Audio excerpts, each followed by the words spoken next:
most Forest fans and as well people inside the club expect that he will go this summer. There is that feeling of, expectation that I think when he puts on the Forest shirt for the final game against Bournemouth, he will leave the City ground probably not returning. Of course, never say never with Forest, given what happened with Morgan Gibbs-White last summer and Marinakis holding him hostage. But in all seriousness, that just goes to show the ambition of an owner and of a club like Forest trying to compete almost against the big boys. So never say never. I do think Anderson will leave.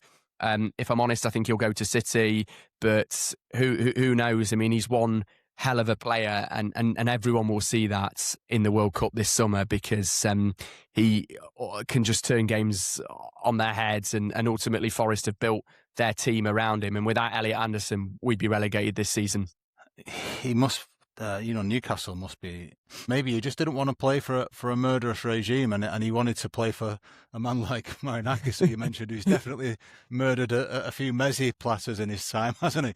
What is it like, sort of being a Forest fan when you've got a guaranteed definite lunatic in charge? And are you too young to know who Mr. Creosote was?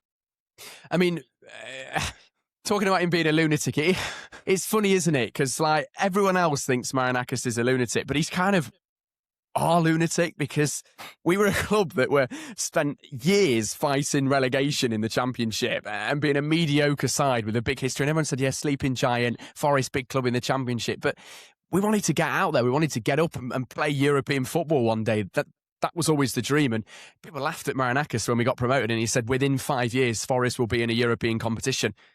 It only took 3. That kind of shows the level of him. And I know he doesn't do things by the book. I know he's an interesting character. We all know that.